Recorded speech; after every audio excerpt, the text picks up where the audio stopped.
Bunt ist meine Lieblingsfarbe. Das Zitat stammt nicht von mir, sondern von Walter Gropius, dem Gründer des Bauhaus. Also dem Bauhaus, nicht dem. Und der hätte am heutigen Unboxing seine helle Freude. Das ist übrigens ein ganz tolles, mit bunten Fäden verziertes Skizzenbuch vom Mainzer Verlag Hermann Schmidt. Verlinke ich auch unten.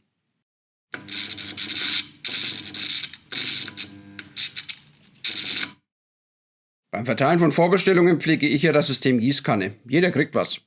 Das führt dann aber auch dazu, dass man Sachen in einer Vorbestellung zusammenfasst, die nicht gleichzeitig lieferbar sind. Bei Elriva kann man sich aber beispielsweise einen Auftrag erzeugen lassen, der alle lieferbaren Positionen umfasst, unabhängig von der jeweiligen Vorbestellung. Warum vom Zeitpunkt des Wunsches bis zum Auftrag 4 Wochen vergehen, weiß aber vermutlich nur der Urlaubsgott im Sommerloch. Mittlerweile ist das Paket aber hier eingetroffen und daher schauen wir da jetzt mal rein, was so alles an Vorbestellungen eingetrudelt ist. Das ist das gute Stück, 2,2 Kilo, bringt es auf die Waage. Den Rest habe ich euch verpixelt. Wieso, weshalb und warum, habe ich die Tage schon mal in einem anderen Video erklärt, das dann auch in irgendeinem Forum gepostet wurde und von den View-Zahlen her erstmal steil durch die Decke gegangen ist. Also auf meine View-Zahlen gesehen. Dann cutten wir hier das mal auf. Finden zuoberst ein bisschen Schaumstoff. Plastikkram. Das ist unten rumgelegt. Ja, dann haben wir hier einmal Checker Cap von Prekina. Die 3 nächsten Varianten. Das eine hier ist, hast du nicht gesehen, und das andere ist, genau, das ist ein Arizona State Trooper, angeblich. Keine Ahnung, warum der dann rein orange Lichter hat. Müssen wir mal gucken, ob es den wirklich so als Vorbild gab. Das hier ist das Checker Cap für Seattle in den Farben der Classic Cap. Und hier haben wir auch noch ein Checker Cap für St. Louis.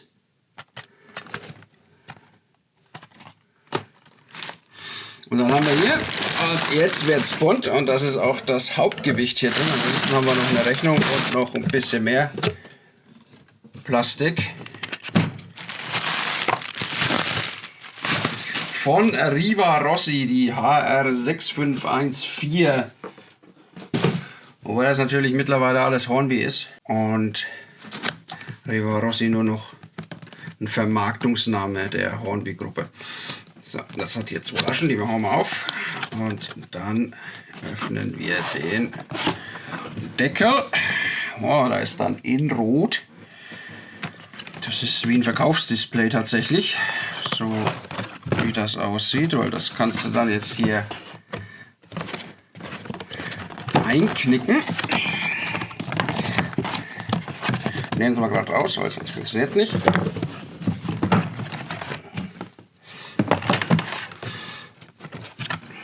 Jetzt dann so einknicken.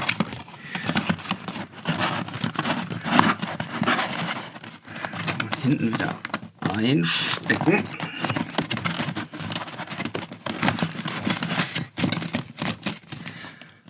Und dann keine Ahnung, was man mit den Flügelchen macht. Dann kannst du das so hier als Display in den Laden stellen. Ich glaube, das haben sie aber nur benutzt, weil sie halt die Verpackung so haben. Und die 6 Wagen, die hier drin sind, die sind eigentlich nichts, was man in einem Display verkaufen wollte. Man sieht schon, es sind Kesselwagen. Und die haben alle eine andere Farbe. Also beschriftet mit BASF wie Create Chemistry, und dann haben wir hier einen in dunkelblau, einen in hellblau, einen dunkelgrün, einen hellgrün, einen in rot und einen in orange. Ja, damit ist das Display auch schon wieder leer.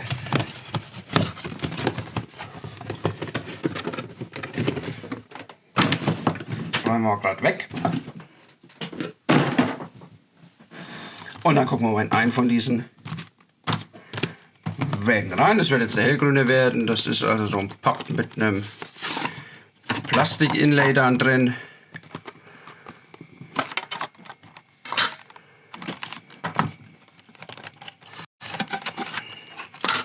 Ja, das keine große Raketenwissenschaft hier. Und dann sind hier die Tankwagen in einem sehr matten Finish, finde ich sehr schön. Und was ich natürlich auch sehr schön finde, ist, man sieht hier das Loch für die Zurüstteile, das ist einfach leer, weil es gibt keine. Sagt ihr natürlich, bei Kesselwagen sind nie Zurüstteile dabei. Ja, kauft mal einen von Igra. Also der fällt jetzt hier, das ist die allerbeste Farbe, die ich ausgewählt habe. Hier Apfelgrün vor der apfelgrünen Matte. Fällt wahrscheinlich kaum auf im Video. Ist sauber bedruckt, ist wie gesagt in einem matten Farbton gehalten. Und muss nicht zugerüstet werden mit gar nichts. Das Einzige, was ich tun werde, ist natürlich die Kupplungen tauschen auf die Fleischmann Profi-Kupplung, die ich normalerweise verwende. Und dann war es das auch schon. Das filme ich euch jetzt mal mit. Aber das wird dann gleich hier im Zeitraffer laufen, weil das ist ja ein eher langweiliger Vorgang. 6 Wagenkupplungen tauschen. Wer will denn das schon sehen? Scheiß Dinger.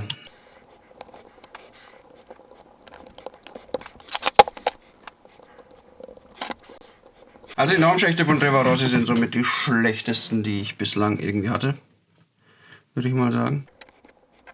Auf der einen Seite geht es nicht raus und auf der anderen Seite, der steckt noch nicht richtig fest.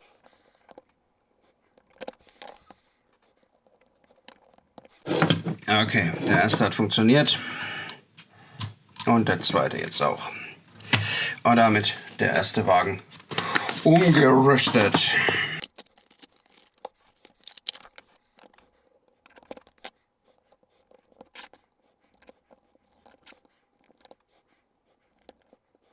Dann halt anders. Auch nicht. Sehr gut.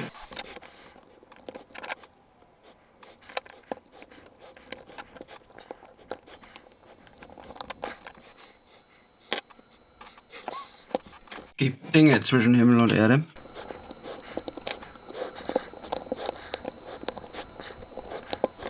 Das habe ich so noch nicht gesehen. Ich habe ja schon Wagen von Schoef. Das ist ja eigentlich auch nur noch eine Hornby-Vertriebsmarke. Da kann ich mich nicht erinnern, dass die Kupplungen so zäh waren.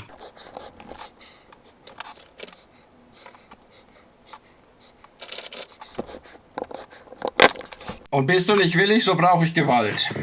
Also, rauszwicken geht dann. Und die neue ist jetzt auch drin.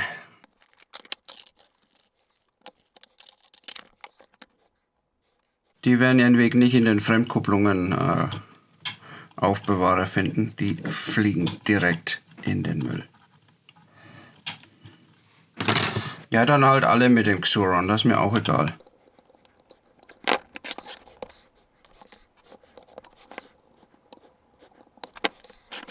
Ja, ich sehe es gerade. Ja. Pro-Tipp, wenn man eine Achse ausbaut, damit man da irgendwie leichter rankommt, danach die Achse auch wieder einbauen. 3 von 6. Halbzeit.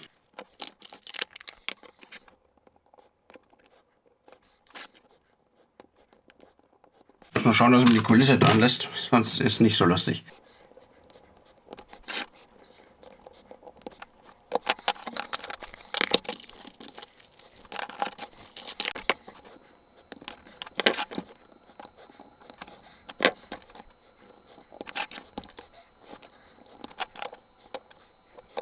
Also der dunkelblau ist eher so violett, wenn man den jetzt mal aus der Schachtel raus hat. Und damit kommen wir zum Orangen und zum letzten Wagen.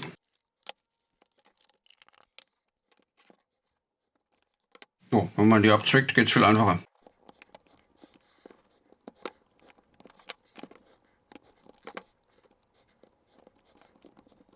So, und fertig. Die Bügelkupplungen waren dann alle in den Müll. So einen Scheiß habe ich auch schon lange nicht mehr gesehen. Und dann, man kann es ein bisschen farblich sortieren, ne? Haben wir sie hier alle 6. Ich nehme jetzt nochmal den Orangen, weil der natürlich vom Kontrast her deutlich besser ist zur Matte unten drunter. Also man sieht schon, die Anschriften sind sauber und gut lesbar, teilweise sogar ohne Lupe. Die Laufgitter und Griffstangen und so sind natürlich alle aus Plastik und daher nicht ganz so fein, wie man das zum Beispiel von anderen Herstellern wie zum Beispiel NME kennt.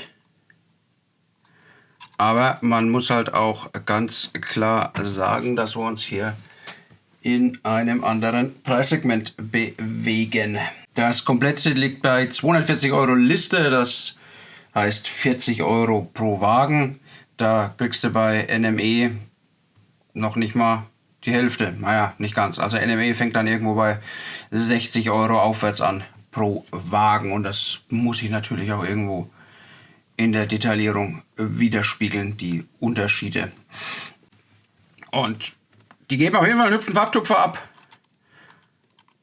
Mit ihren 6 Farben. Und man muss sie ja nicht so ganz aus der Nähe betrachten. Gerade was hier so oben den Aufbau hier angeht.